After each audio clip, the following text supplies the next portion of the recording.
கடந்த சட்டமன்ற தேர்தலை விட இந்த கேமரா கொஞ்சம் எதிர்பார்ப்பாவே இருக்கு. அதாவது இளைஞர்கள் அதிக அளவு ஆர்வம் காட்டுற ஒரு எலெக்ஷனா இருக்கு. இந்த எலெக்ஷனை எப்படி பாக்குறீங்க சார்? திமுகவினுடைய வெற்றி இருக்கு சார். நம்மளுடைய சட்டமன்ற தொகுதிக்கு உங்களுடைய வெற்றி வாய்ப்பு எப்படி கருதுறீங்க? காட்பாடி சட்டமன்ற வெற்றி வாய்ப்பு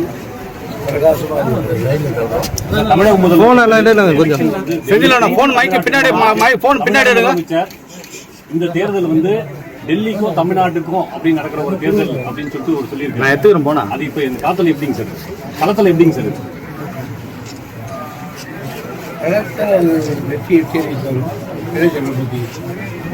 ஐயா இந்த தேர்தல் வந்து மாற்றத்தை கொண்டாடணும் அப்படிங்கிற மாதிரி எல்லாம் சொல்லிக்கிறாங்க எதிர்கட்சிகள். அதை பத்தி நீங்க என்ன கருத்து?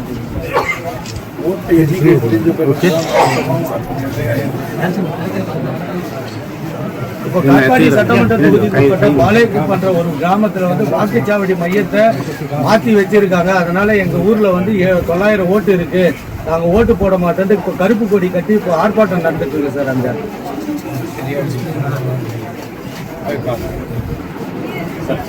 இந்த தேர்தலில் வந்து தமிழக அரசு வந்து அந்த திட்டங்களை வந்து சாதனையா சொல்லி வாக்கு கேட்டு இருக்காங்க.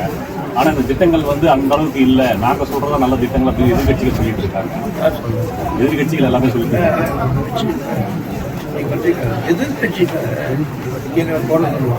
குறை சொல்றானே கேட்டா அதுதான் அவங்க பாடி குறை சொல்றோம். நம்ம எதிர்கட்சி இல்லை, எதிர்கட்சி உங்களோட திமுக திட்டங்கள் எதுவும் வந்து கை கொடுக்குன்னு சொல்லிட்டு நீங்க எதிர்பார்க்கணும். திமுக எந்த திட்டங்கள் வந்து உங்களுக்கு அதிகமாக கை கொடுக்கணும்னு பாருங்க. தொகுதிக்கு மனதா செய்தாமல் எது எத்தனை செய்திருக்கு என் மக்களுக்கு தெரியும். நான் எப்படி உழைக்கிறேன், அதுக்குரிய தகுதி இருக்காங்க. உங்களுடைய கனவு திட்டம் ஏதாச்சும் இருக்குங்களா காட்பாடிக்கு? நீங்கள் ஜெயிச்சதுக்கு அப்புறம் அந்த திட்டத்தை இம்ப்ளிமெண்ட் பண்ணுற மாதிரி எதனா ஒரு திட்டம் அந்த மாதிரி எதனா இருக்கா சார் காட்பாடி? கனவு திட்டம்